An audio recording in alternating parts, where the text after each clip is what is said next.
Alright, hello there, and welcome to another Starfield recap. It is the start of the week again. Well, it is when I'm recording this. This will probably go out Tuesday. So just go over a few things. I think the major thing I want to discuss is we recently got confirmation from Bethesda that they will be at Gamescom. So Gamescom is an kind of an E3 sort of event, like a convention in Germany, in Cologne, and they usually... Thanks, Corup. They usually host various different games and stuff, but getting like confirmation that Bethesda is going to be there, now that obviously means absolutely nothing in terms of Starfield news. Like, I'm going to be straight with you. Bethesda, we knew Bethesda were going to be at... Well, did we know, actually? I don't know if we did know that Bethesda were going to be at the Xbox showcase. I mean, it's... Hold on now 1 second.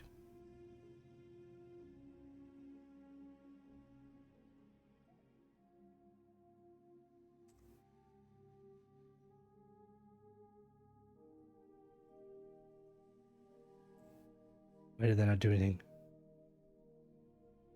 What the fuck? Why did that not do anything? Do I have to turn freaking back on? Oh, what did I do? Okay, I broke my game. How did I pause the game? We'll be back. Alright, we're back. I got rid of her. Alright, just because she was humming. I put a chair down for her. She won't sit. So yeah, so obviously we knew that we kind of assumed that Bethesda was going to be at the Xbox showcase because they're owned by Xbox. The fact that they're kind of saying they're at the Gamescom, which, to be honest, after the debacle of no information about Starfield being at the Xbox showcase, a lot of people kind of moved on to think, oh, maybe it's going to be at Gamescom. Now, we know that they were at Gamescom last year, and they were showcasing Shattered Space. To be honest, there was very little information from them. Tim Lamb, I believe is it Tim Lamb? Tim Lamb, Bethesda. Yes. So Tim Lamb he's the currently, I think he's in charge of Starfield. Tim was there and was interviewed, but to be honest, it was kind of a bit of a weird one because he didn't really give us any new information, and part of it kind of felt like he was like, it was a last minute thing, and they're like, shit, we don't have Pete Hines. What do we do? Tim, deal with it. Because you could tell he was kind of a bit nervous, and like, not nervous, I suppose, but like it didn't seem like it was rehearsed, like there was any information, and we got very little information. It was very much, again, I feel like he probably didn't know what he could talk about, which realistically that makes a lot of sense considering the issue with the rover, and the rover was supposed to be part of the Shattered Space expansion, and then it got removed. So probably it was just a bit of a yeah. And that also didn't help that I'm pretty sure the Diablo mobile game got more showcase, or got more airtime. So hopefully Bethesda will be, well, they will be there this year. Hopefully we'll get Starfield news. Realistically, and this is me making a very naive assumption, with the expansion probably due to come out in September, October, this is kind of Bethesda's like last chance to showcase it on a kind of a grand stage. Yes, they can obviously showcase it on their YouTube and stuff, but there'll be, yeah, this is kind of their last big games opportunity. And I'm not saying that in a sense of if they don't showcase it, it's a GG, just more so like if they want extra publicity. So I'm going to assume at the very least Starfield will be there. Now, what they will talk about, we don't know. Again, I'm hoping I'll be doing a live stream. Hopefully we won't have to endure pain. So I know there's been a lot of talk about Starfield specifically. There's a lot of talk about, there's been talk about people saying Starfield's dying or it's dead and all this sort of stuff. And like, if we're being realistic, Starfield, obviously, I feel like it failed to reach the level of fans that previous Bethesda games have achieved. I would say it's kind of a little bit like Fallout 76. For anyone who's not played it, it's another Bethesda title that was kind of Bethesda's take on a multiplayer Fallout experience, like a kind of a pseudo MMO, more like a Destiny than like an MMO. But yeah, so obviously it didn't do as well. Now there still is like a community, like a lot of people like to reference Steam's player base. And like that's a common thing when referencing anything. Oh, Steam has only 1,000 players. The game is dead. Now the thing is, I don't think it's fair using Steam, considering that this game is on Game Pass, which means you can, if you buy Game Pass, you get access to it on console or Game Pass PC. Now, I know that just going off of mods and stuff and looking at my community and my demographic, which I suppose is probably a bit skewed because obviously I kind of punch for the Xbox crowd, being an Xbox fan myself. But it's I would say that it's at least 60 to 70% of people just using mods are on Xbox. That's mods alone. There's a lot of people that don't use mods, and I would probably say that we're close to 80% of people are going to be playing it on either the Xbox console, the Series X or the S, or on Xbox PC. Plus, the thing is with Steam is a lot of people that'll be playing on Steam are going to be using Script Extender, which again kind of removes them from the thing. So yeah, anyone who kind of references that as a way to say the game is dead, I don't think, like, it's not doing great. And to be honest with you, Bethesda's lack of any sort of communication has been like a slap in the face to like us kind of hardcore fans that have been keeping the game going. The rumors of the PlayStation, like, I don't think it's a rumor at this point. Like, I'm pretty sure it's just a if and when. Now, that's obviously exciting because it's going to have more players and stuff. But realistically, what does that mean for the longevity of the game? Who knows? Like I've said before quite a few times, even if Bethesda drop a really banger DLC and, you know, like they drop it on PlayStation, are they just going to do what they did this year? Are they just going to, all right, that's it then, you'll get one update September to October and then that's it, maybe a bug fix, and then just wait to see next year? Because to be honest, I don't like that, in my opinion. I think it's it's insulting to the fans. Because Bethesda wanted this to be they said it's like a 10-year game. They wanted it to be kind of I don't want to say live service game, because whenever live service games are mentioned, people instantly shit the bed. But for anyone who doesn't know, a live service game is a game like 76 or Destiny or Warframe. Basically a game where they're like constantly updating it, and they kind of get a lot of their money and their revenue from microtransactions, either season passes or cosmetics. Starfield currently kind of fits into it in that it's still making a lot of money. Like you see the mods I review, a lot of them, some of them kind of questionable. So like Bethesda's still getting money from the game. Now whether or not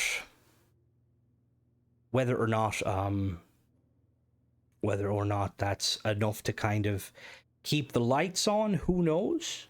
We know that Halo Infinite's able to keep the lights on, and they've said themselves, barely, at times they were barely able to keep the lights on purely because of like just barely getting enough money from the microtransaction store. But obviously that's another topic. So yeah, so I think we're going to be hopeful. I would love to see Bethesda like speak out, and I think realistically, I think they need to adopt some sort of a transparency where they talk to us, because we want to know what's going on. But ultimately, kind of, I would like to know. Like, I'm going to be completely honest with you. I am a big fan of Starfield, right? Like, I adore Starfield. Even if I wasn't making content for Starfield, I would still be playing Starfield. The shipbuilder is, in my opinion, one of the coolest parts of the game, and it's probably the coolest thing I've ever seen in a game. But that being said, like, if the new expansion comes out, right, and there's no new ship parts, no new functionality, like, for ships, then a part of me will probably just kind of lose interest in the and I don't mean that in a kind of as an ultimatum sort of thing, because obviously I still like the lore, I like the gameplay, I like all these different aspects, but it's kind of like that whole thing of like, I'd rather know, like I'd rather Bethesda would let us, which again, I personally think it would be career suicide to, well, maybe that's probably too extreme. I think it would be very stupid of them to not give us ship parts or ship related like content. Same with the Outpost builder and the Outpost content, you know? I still hold to my heart, and it may be naive of me, that the reason Shattered Space didn't have ship parts was because they didn't really know how good shipbuilding was going to be, and they thought it was probably going to be like, they didn't think it was going to be as big as it was, and Shattered Space was pre-developed content, meaning they basically made it before launch. But then that being said, they have added stuff post-launch, like the rover was added post-launch. We got the tracker stuff, no ship parts. It's just like, it's very weird. It's like, what's going on at Bethesda? Like, why are they like, because there's obviously there's certain groups of people that play Starfield. Some play for the role play, some play for the mods, some play for the story. I'm there obviously for the story, but I'm also there for the ship parts, you know? So it's no ship parts, going to be quite sad. But that's it for that aspect. So there's a couple of other things I want. Oh god, I nearly dropped my phone. Whoops. That's what happens when I fidget. So there's a couple of other things I want to talk about. So first thing I want to talk about specifically is regarding mods and kind of achievement-friendly mods, because it's something it's interesting to me, and I've talked about it a little bit in the past. But so for anyone that's unfamiliar, prior to the creation club, or prior to the verified creator program, mods that were made by modders, so not by Bethesda, they in a sense were seen by the game as cheats, even if they weren't cheats. So Xbox would not allow you to earn achievements, right? Now, when the verified creator program came along, after a couple of updates to the CK, the creation kit, Bethesda allowed verified creators to make achievement-friendly mods. The only caveat is they have to charge money for them. That's why you'll see a lot of people selling achievement-friendly versions of their free mods for 100 credits. And what this allows people to do is it allows them to earn achievements in-game while using these mods. Now, I'm an achievement hunter myself. I think I have over 200,000 gamer score, which is quite a lot. That's over 200 games 100%ed, just give or take. I know I've 100%ed all of the Bethesda games, all of the Halo games, all of the Mass Effect games, a lot of games basically. But so people want to be able to download mods and use them and still earn achievements. Now, see, here's the thing that kind of confuses me, right? So I always recommend to people is to have a separate save for mods, mainly because mods can break your game. Even achievement-friendly mods can break your game. See, I honestly think that people, specifically Xbox players, they assume, and this is speculation, but it's like speculation rooted in kind of like some sort of kind of, insight I have. I think that people assume that achievement-friendly mods, because they allow achievements, that they perform better or they're more stable, and that's just not the case at all. I've reviewed dozens of mods that are paid mods that have achievements. They're not even achievement friendly, because again, the whole term of achievement friendly, any paid mod can be achievement friendly and realistically should be. But achievement friendly, usually when you mention achievement friendly, you're mentioning you have created a 100 credit mod that is based on your free mod. And yeah, so this idea of using achievement friendly mods to kind of as a oh, I need this for my save, blah blah blah, I personally don't understand it, because achievement friendly mods can and will break. There's nothing special about them. I'd honestly argue that most achievement friendly mods are probably less thoroughly tested and updated, and there's stats to back that up. Like Ghost, for example, who does Xenomaster. He has been testing Xenomaster and updating it and adding a slew of content to it since it first came out. and not too long ago he made it achievement friendly. And the thing that he was saying, and it's a common thing with achievement friendly, so with free mods you can push an update out almost immediately. With achievement friendly mods, those updates could take a week, could take 2 weeks. Like Ghost could make let's say for instance he has an update for the achievement friendly one. He goes to put it out. It has to go through Bethesda's QA testing, and we know that Bethesda's QA testing is a bit hit and miss. Like I know other mod authors that have had to wait months for updates to come out. So I really wish people if you're the sort of person, right, that wants achievement friendly mods, like you see, and I see comments the whole time. I see people who are like, oh, I really wish this free mod was achievement friendly, and I do have to ask, like, why specifically? Like, don't get me wrong, right? There's some mods that I think are like should be achievement friendly, and they're like borderline vanilla, right? Like I think Xenomaster is a great example of a mod that like deserves to be achievement friendly, because one, I think the mod author deserves to make some money off of what they've done, but two, it's a good feature that adds to the game. It feels lore friendly. Another example is a mod I always mention, Starborn Among Us. That's obviously it's not an achievement friendly mod per se. It's like an actual paid mod. There's no free version, but that's like another mod that I think is like borderline vanilla. I've done a video of it before. It's basically a mod that gives you a slew of options to basically be able to Starborn spawn in your world as various NPCs to kind of make combat a little bit more interesting. Now, the thing is even if you, let's say you have a save with like 100 let's say you have a save with a dozen achievement friendly mods, there's nothing stopping your game from shitting a brick and you losing that save. And here's the thing, I've played a lot of Bethesda games, right? A lot of Bethesda games, a lot of Fallout, a lot of Skyrim, a lot of Elder Scrolls, stuff like that, Starfield. I have lost saves of characters because of mods. And again, this is just personal opinion, or not personal opinion, but this is just a personal kind of view. I've never lost any major saves from vanilla, like vanilla related issues. Like I've had some issues with like auto saves getting corrupted. That can happen from time to time, but like I've never had any major like character losses just playing vanilla.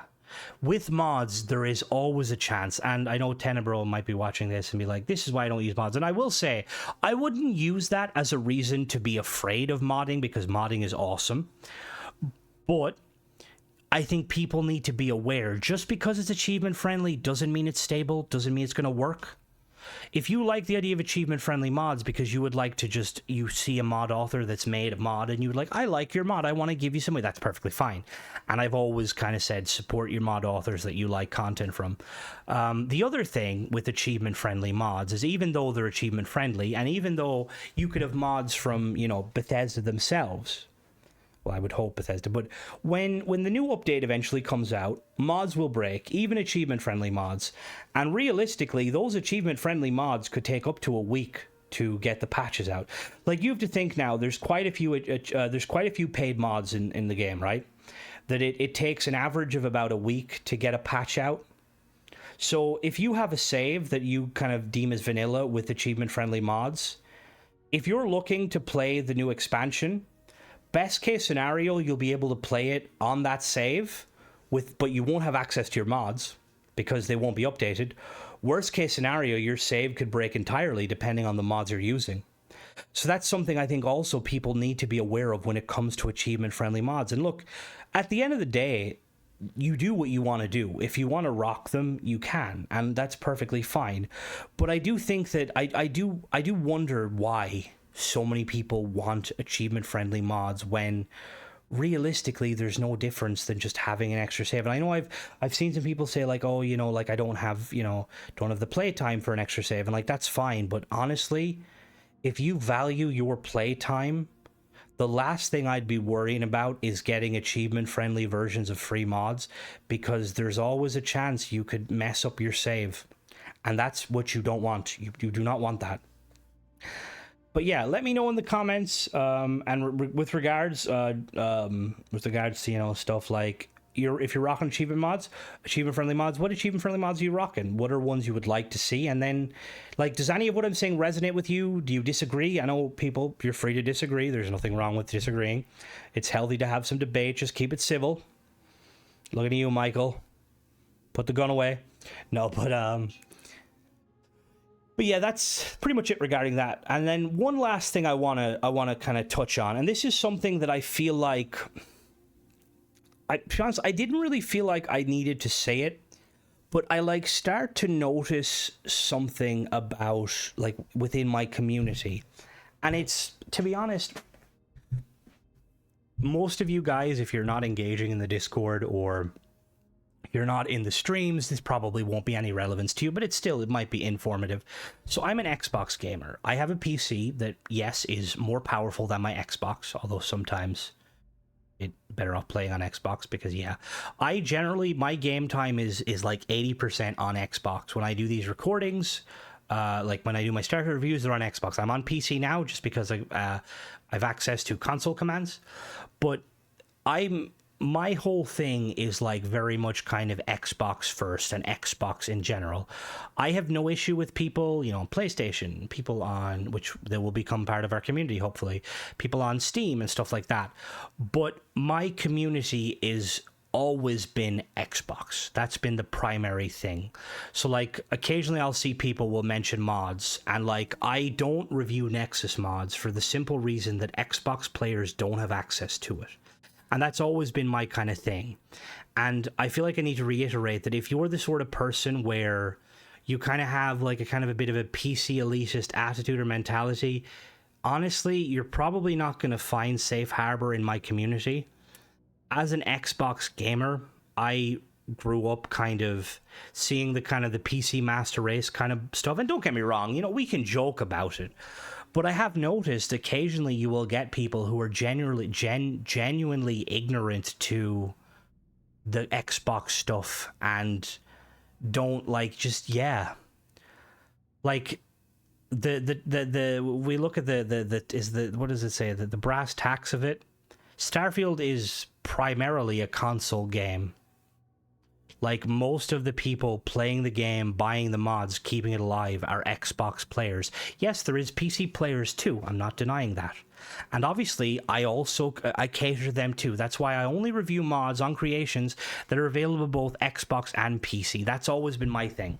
You know, like, anybody who plays the game and gets access to creations, it's a simple download the mods.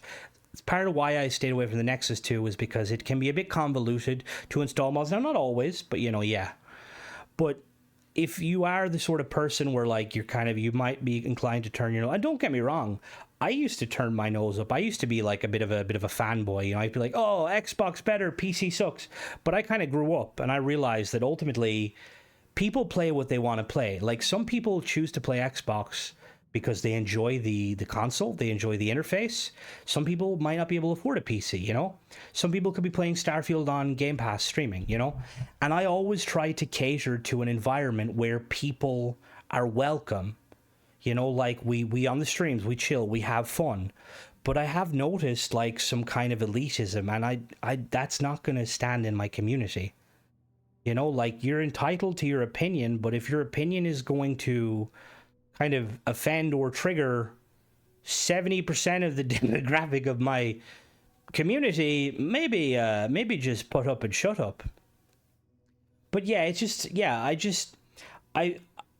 feel like I just needed to kind of get that out there, because Xbox console players are always kind of like looked down on, oh, you don't have, oh, you can't do ray tracing, oh, you can't run the game like 469 million p. Oh, you don't use a mouse and keyboard? Yeah, obviously I'm over-exaggerating. But like at the end of the day, it's a game. We enjoy the game. We shouldn't shit on others based on what games they play, unless you play Star Citizen. Then you're trash. No, I'm joking. Well, half joking. But yeah, that's pretty much it, guys. Hope you guys enjoyed this video. Let me know let me know if you guys have any questions. Did I have any? Let me actually check. I don't know if I had any Q&A questions. Let me double check. Did I have Q&A? 1 second. All right, so the YouTube, I will say the YouTube comment system I seen there was a way to filter through Q&A.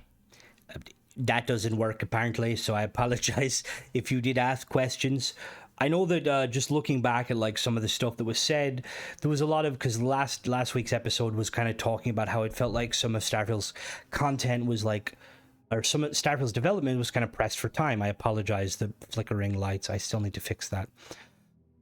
And got some good kind of good conversations in the comments about it. Obviously some people are kind of like, some people are kind of on the fence of, or they're like more so like, you know, not giving Bethesda the benefit of the doubt. Some people are, which equally I think is fair. I think it's very clear, like going back to other things, I think it's clear that with Bethesda they could be doing more, and realistically probably should be doing more regarding the community. Like, I've always said that Starfield has the ability to garner a far larger following. And I think that starts with Bethesda. I mean, obviously it starts and ends with Bethesda, you know, like it's their game. They need to update it and all that. But yeah, that's pretty much it, guys. I will say, if you do have anything you want to ask me in these, just put it in a comment. Just say, like, question for the recap. And yeah, that's pretty much it, guys. Oh, actually, one last thing. So I recently did a poll, and it was about shipbuilding, because I'll be doing some more shipbuilding content on the channel, because I just like shipbuilding. And I put the poll on the Discord, and I put the poll on the my YouTube channel. And basically, it was like, when it comes to shipbuilding, what's your kind of preferred mentality for building a ship? Vanilla, no merging. Vanilla, merging. Light modding, such as like the flips and snaps, so basically using pieces that exist in game but have been like modded in to do different things, and then heavily modded. Now, I totted up all of them, and it came down that vanilla with no merging was the highest option, and then heavily modded was the second highest option, which I think is quite interesting, because like my kind of like, from the get-go, my ship builds have, once I kind of got figured out merging, my ships were kind of heavily merged. Not heavily merged, I should say. More kind of aesthetic merging, you know, like merging wings into other wings to give you different structural stuff. So it's interesting that was the top one, and I do have a vanilla build. I have a kind of a guide coming out that should be out probably Thursday. The other thing was the heavily modded, which is an interesting one, because in it I referenced like using parts like Avatech or Daretech, and to be honest, I don't know if it's just people were like, the people choosing it, either they're not familiar with my content, or maybe they're trying to get me to try new things, because I don't really like messing with those sort of mods building, because one, I think they're scary. There's a lot to them. But yeah, so you will be seeing some more ship-related content.